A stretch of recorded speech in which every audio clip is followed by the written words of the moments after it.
Everyone, I'm here with welcome to the third episode of iStartup. I'm here with Yuri from an amazing company called TipRanks, and he's here to tell us a little bit about the company and how he got here. So Yuri, first of all, thanks for coming on, and please tell me just tell me first of all, like tell me about the company. What is this company? What do you guys do? How did it start? Sure. So TipRanks is an Israeli Fintech company. We're 120 employees with the majority uh, located in Israel, mostly R&D and product. And basically what we do is we simplify research in the equity space. Now, our goal is to basically level the playing field for retail investors, make sure that the same level and quality of unique data sets that are accessible to institutional investors are also available and valuable enough for the retail investors. And the way we build our product is around our technology, which is natural language processing. So basically what we do is we analyze all the data available on the web, financial news websites, analyst research, social media, corporate filings, all the boring stuff that no one bothers to read, and we read it automatically, we analyze it, and then we turn it into exciting interactive research tools. Wow. So first of all, when did this idea come up to start this company? How long ago did you like it's a big company now. How did you get to here? So the idea was different when we started. We started 10 years ago, and what we built, and is still a core of our product, is what is called a financial accountability engine. And what we basically did is we measure, and again, we still do that, we measure the performance of any financial expert out there, sell side analysts, financial bloggers, influencers, Wow. and all that. And the way it started is that going backwards, I worked as a software engineer for a tech company in Israel. And I logged into one of the popular Israeli financial news websites where I got a recommendation from an analyst to invest in a big company. It was Tata Motors. And 6 months later, the stock was down about 50%. Wow. And my wife asked me about it. And, I tried to recall how it got there and realized it came from this recommendation. So I Googled the analyst's name and started to collect all the other recommendations I found online that he gave, just using a spreadsheet. And when I measured the performance of his overall ratings, I realized he was wrong most of the time, even though we're in a very bullish market. Good. So I realized that the average guy, which I consider myself to be, probably needs some system that will allow him to evaluate all the advice that is being published online, and basically bring transparency and accountability to this market. So we launched a browser extension. So I started the company. I raised capital from an angel investor in 2012. And we started as a browser add-on where you basically, whenever you read relevant content, you went on CNBC or on Yahoo Finance and there was an opinion of someone, we would highlight the name of the person. And when you clicked on it, you got a real-time report of how he performed so far. So you can basically know if you can trust him. At some point, our service became very popular and basically the standard of analyst ratings in Wall Street. And it still is today. And we decided that we're not going to only provide what analysts are saying, but actually leverage our technology to offer more and more what is called today alternative data sets, which are all the data sets, basically all the information that companies are not reporting, but can give you a clue of what they are about to report. Gotcha. Now you have individuals use your service. I'm assuming also many large companies use your service, correct? Oh yeah, so we have about 3 million monthly users coming to TipRanks, direct, retail investors. But we also have a B2B vertical, which is a big part of TipRanks, and we have many financial institutions using them. In Israel, I think all the banks currently use us, and all the investment houses. You can see us integrated, in Bank Hapoalim, Bank Leumi, Discount, all the names basically. Yeah. And in the US, you can find us on E-Trade, on TD Ameritrade, on Yeah. Interactive Brokers. You'll find us on NASDAQ. Basically, that's a very fast-growing segment for us. And I think this market of research platforms and online brokers are thriving for more innovation. Sure. And we are a great solution to grow the user engagement on other platforms as well. Correct. Now, tell me, like, this started 10 years ago, right? Tell me, there must be some stories you have, some stories like something ups and downs, trying to create something, getting to where you are today is very hard. Tell me, like, just tell me, like, anything you can think of, like, that was like a story you can tell me that was like, wow, I can't believe this, or this happened, and like, we had to like fix it or something. So, I think my journey is a journey of a failure after failure after failure. But, every now and then between a failure, you do this big leap and Yeah, you go. And I honestly think that's a story of probably 99% of the successful companies. correct. But, the failures didn't break them. But, to start with, we threw away the solution that we have, our browser add-on 2 years later, because we realized it isn't a scalable solution. And we had to build the product from scratch as a destination website. Interesting. So that was interesting, and it was very scary, obviously, because the rationale for our product was very clear. When you're a browser add-on, you don't need to come to our website. We will pop up whenever relevant. We collect data from the websites that you're visiting. So the business model, or at least the product, was very clear. And then we had to build everything as a destination website and hope that people will come to TipRanks, which eventually happened, and it was a very good decision. But we had to make a tough decision back then, and that's an example. But we're dealing with hard decisions and failures Correct. almost on a daily basis. Right. It can be a big client that we were hoping to work with, but weren't able to. It can be with a version that we hoped would grow certain KPIs at TipRanks, big features that we invested a lot in, and we realized that they don't work. It can be a marketing campaign that we invest a lot in, but isn't returning what we were hoping for. Correct. And I think that you learn to live with that, and you learn to accept the fact that most of the things that you do don't necessarily succeed, but you need to keep on trying, and some do, and those that do take you very far usually. Yeah, that's what you realize. You realize in life that you're only going to get somewhere if you fail a bunch of times, usually. Yeah, no, absolutely. Interesting. And the sooner you get used to it, the easier the journey is. Correct. Now, when you started in 2012, like, how many people were working with you? You have 120 people now. It's a lot of people.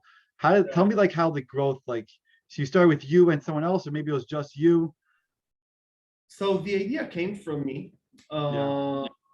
And I was also trying to get Gilad, who is our CTO and Yeah. co-founder, to join me back then, but he was very busy with his work back then. He was a software engineer like myself. We studied computer science together, and then he became a team leader, and then they made him a product manager, and they always promoted him. So he had very little motivation to jump into the water and become an entrepreneur. Right. But at some point, the timing felt good for him, and he joined us. And once he did, it was very clear that we're going to build something big together. So we raised capital, hardly any. I think the first money that we raised was about $500,000 from angel investors. And that got us pretty far. I mean, that turned us almost into a profitable company within 2 years.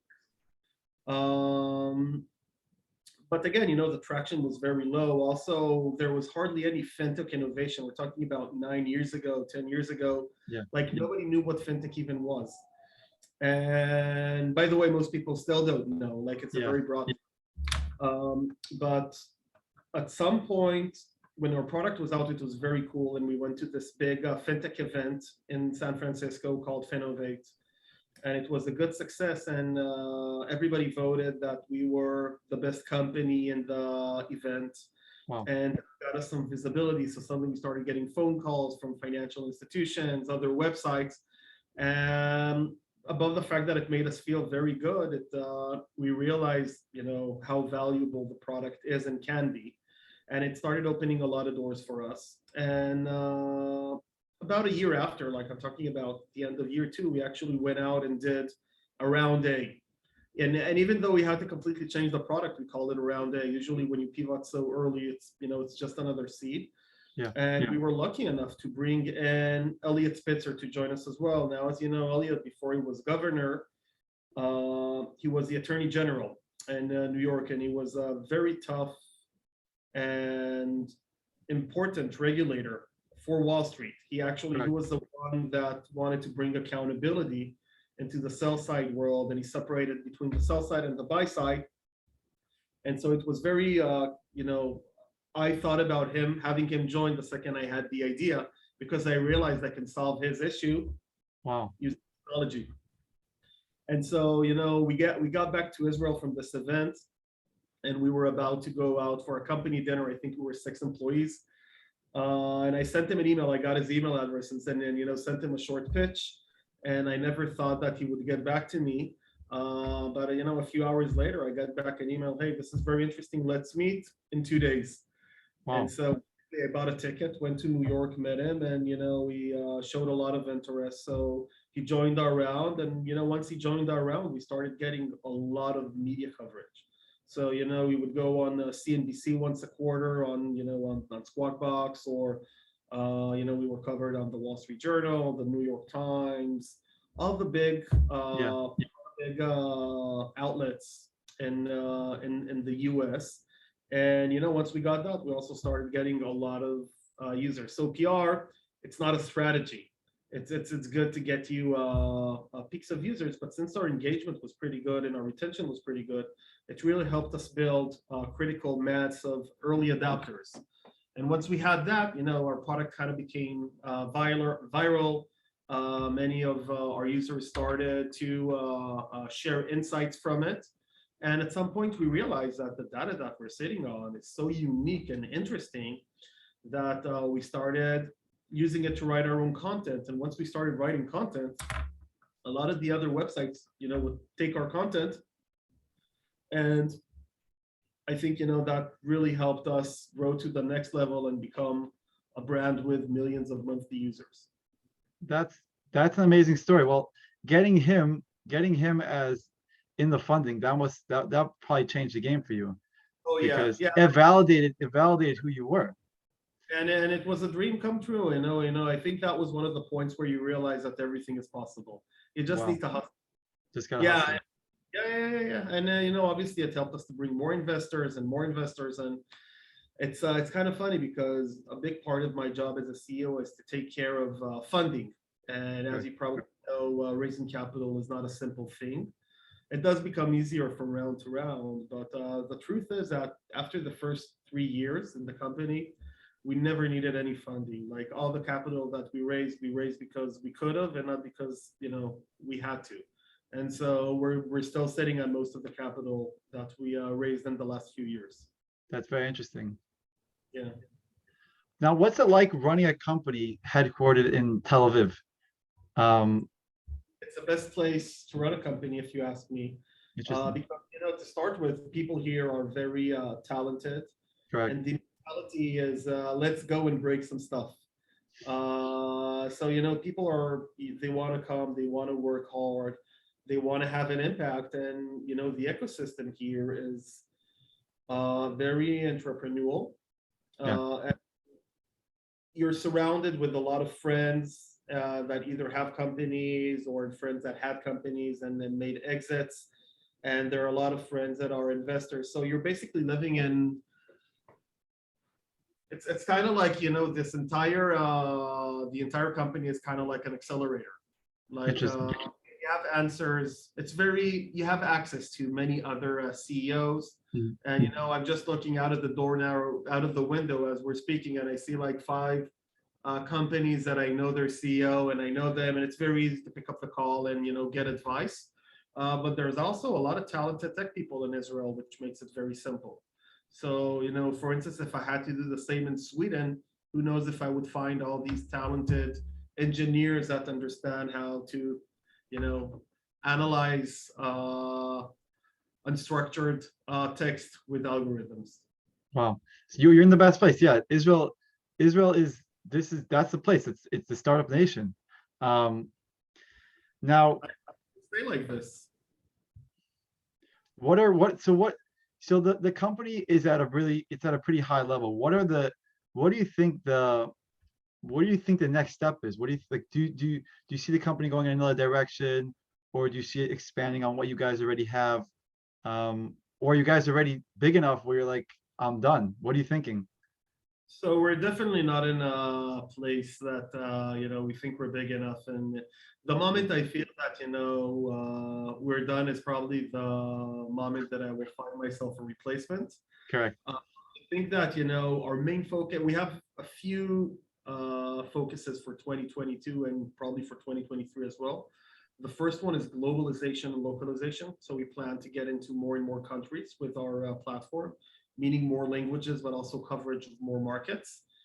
And I'm mostly excited knowing that at some point by the end of this year we will get into Israel, so we will cover the market and have our service in Hebrew. And even Wow. though it's a small marginal market, it's still going to be very cool. But we're getting into a few very important markets, and we've been waiting for that for a long time. The other thing that we have started focusing on a year ago, and it's going very well, and we're going to double down on, is content. And so, I mentioned before that we started writing stories. We had one person doing that.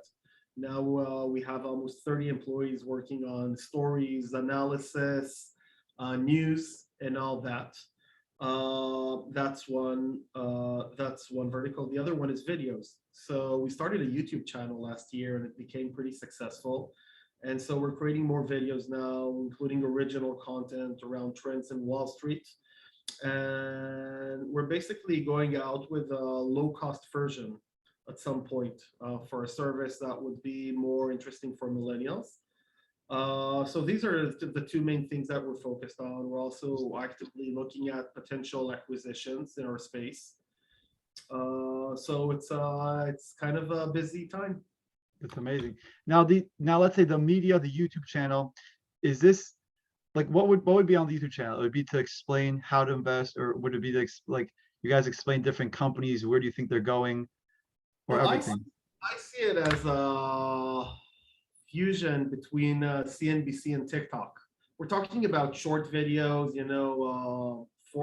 3 to 5 minutes, where we're giving some like market overview and commentary and some real-time insights of what we're seeing, but not what we're seeing in the news, what we're seeing in the data. Some interesting stuff like, we just noticed that Elon Musk reported to the SEC that he's selling shares of Tesla for $5 billion. These are stuff that we're constantly monitoring, Mm, and we're always looking for how to make this simple for the everyday investor. And we realize that just giving you charts with this information, I mean, that's relevant for one segment, but most of the users just want to see it as a short video or story. correct. They, well, well, I know that when I use your website, you can search up any company and it will give you the ratings. It will give you all the ratings that are on that company, which just that was really amazing because there's no I don't know of another place that does that. Like it just So there is no other place that does it, and that's one of the features that made us popular. But we made a strategic decision about 4 years ago that we're not going to be only an analyst ranking company. correct. The problem that we were solving is that there was no transparency, and like you had no idea how good our analysts that are giving advice. That as we started, we realized that not only is there no place that gives you the track record of anyone giving advice, there's not even one place that consolidates all of this advice. So the fact that we even have this information and making it available, that's valuable by itself. Correct. Now, what other let's say continents or countries are you trying or you're excited about besides obviously besides for Israel, which you'll get there. Um, 2 years ago, Asia, what are you looking at? Like what? I'll tell you. Okay, so 2.5 years ago, we launched in Canada, Nice. and that became a very big success. We have almost 500,000 people coming from Canada every month now. And not only that, we have signed enterprise agreements with TD Bank, with CIBC, with Questrade, with the stock market, with the TSX. And about a year ago, we did the same with UK, and we're now working to get that just as big. And now we're relaunching UK again. So we want to focus on UK, on Germany and France and Italy, like on Western Europe. And by early next year, we're probably going to get into some more Arab-speaking countries, like the GCC region, the Gulf region. Interesting. Yeah. Now, what did you see in the now it petered out, but like during, let's say, during the time of, like, when there was the past year or two, there's been a lot of hype in regards to like individual investors, retail investors just buying up stocks like AMC, all that stuff. What did that translate into a lot of people using TipRanks? Oh, Because absolutely. Yeah, look, so the market grew, and within a couple of months, it grew by 25%.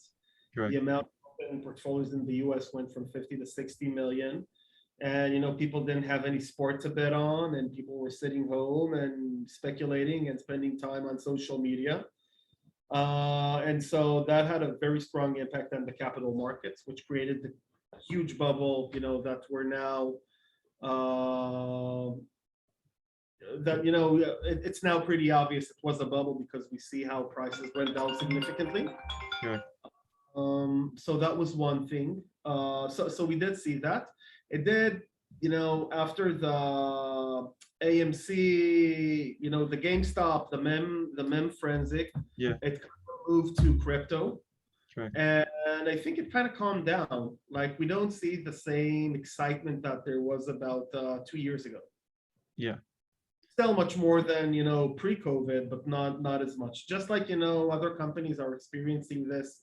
We saw that on Netflix and Zoom and all the services of working from home. Saw this big jump and slowly going down. Yeah. No, 100%. Now, TipRanks is a private company, correct? Yes, it is. Now, do you envision yourself ever trying to make it public, or do you like the fact that it's private? So it's an interesting question. We considered going public 2 years ago, and we started working on the prospectus. And I thought it could be nice being a public company, because I love following other companies, and I Correct. felt we do a good job communicating with our investors. But I'm happy that at some point it leaked out that we are working on the prospectus. And at that point, we were basically being approached by every VC in the world and had a lot of opportunities to raise capital. And so we decided to stay private and not public.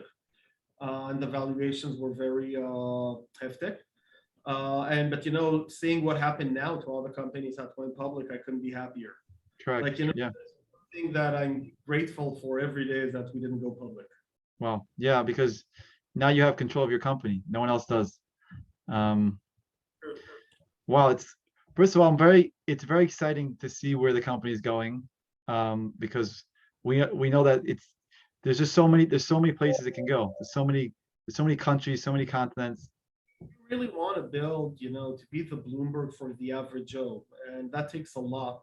So, we're building a media division with news and video and a TV, focused on hardcore research. But again, the challenge is not just to get the data, it's to simplify it for the average Joe.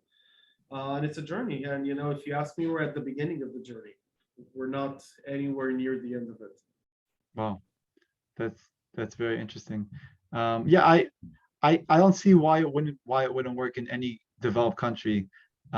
People want, especially individuals, they want to see the data. They want to see what they're investing in, if possible.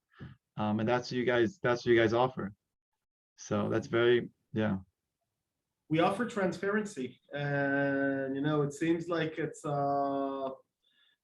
you can get it everywhere, but the market today is built on a model of let's get the attention of the user, a lot of clickbaits, and no accountability, no responsibility. And that's kind of what we're bringing to the market. 100%. I'm very impressed. I'm very excited about what you guys are doing, because I used it and I didn't know anything about it. I just see it's such a great, it's so simple. So obviously it's very exciting for you guys, and Do you invest in the capital markets? yeah, sure. Where do you like? What platform do you use? Um, what I used to invest, Robinhood, Vanguard. Um, but no, but I was looking at companies and I was going on TipRanks because it was just giving me so much information. I've never had, usually you have to do your own research, but Right. your company was giving me so much research, and now that's why I was so excited to get you on the podcast, because this is such it's such a, for anyone that invests, this tool is critical. It's a critical tool. I agree. I agree with you. Look, a big part of our enterprise clients are actually hedge funds that are licensing and using our data. And I get to speak with them quite often, and they keep telling me about this new tool that they're looking at or new data set. And when they're looking at a new data set, they're not looking at something trivial that you can get out of the reports from the earning reports. They're looking at alternative data that you cannot get any access as an individual. And so what I love about what we're doing is that we can actually get this input from institutional investors and figure out how do we get these unique data sets and simply make sure that everybody can benefit from them. One example, for instance, from last year, is looking at website traffic monitoring, right? So you have all these companies that monitor website traffic of other websites, Right. and it would be quite expensive for a portfolio manager, for an investment manager, investment advisors, and all that to get access to that. It's a few tens of thousands of dollars a year. If you want to look at it from an investor perspective, compare quarter over quarter, year over year, have a history and all that. And we simply, had signed an agreement with the biggest company in the space called Semrush and arranged distribution agreements for all the users in the world for free. Wow. That's a big example. That's a good example of how we, bring all these exotic data sets and make them available for everyone. And we're passionate about helping investors. Another example is a big hedge fund that told me that they're looking into the risks analysis of companies. So when you look at a company earning report, like the 10K, you're going to see that very big part of it is a boring list of disclaimers. We are exposed to sanctions from China. We are dependent on that employee. There is a litigation, going on, process going on. Like they're gonna put on 50 pages all the risks that can kill the company. So what we do is we analyze it using machine learning and we simplify it and we tell the users a story of what's new, what has changed, what is old, what is the benchmark, how much are they exposed to legal risk or to political risk or to manufacturing risk. And we're basically, we're leveraging the fact that we are a tech company and not, another financial news website to, crunch the information and give it to you in a very easy way to consume. Well, it's amazing. It's a brand new concept, really, like, and you guys do it really well. And the mission is real. The mission is real. When there's transparency in the markets, people can invest with knowing what they want, knowing what they're getting themselves into, knowing the risks. So I mean, you guys are doing great stuff. Appreciate that. And yeah, we can't wait to see where it heads. And Yuri, I cannot thank you enough for coming on, giving your time to me and to everyone that's going to listen. You've been very helpful, and hopefully anyone that invests goes on TipRanks, because you get that the data you get so easily. There's no reason not to. There's no reason not to. I agree, and it's 99% free anyway. So Yeah, you get a lot of information with no commitment and no investment. And I, as someone that's passionate about investing, I really use it all the time. So me too. Yuri, thank you so much. Thank you so much for your time. have a wonderful day. Great speaking with you. Thank you. You too.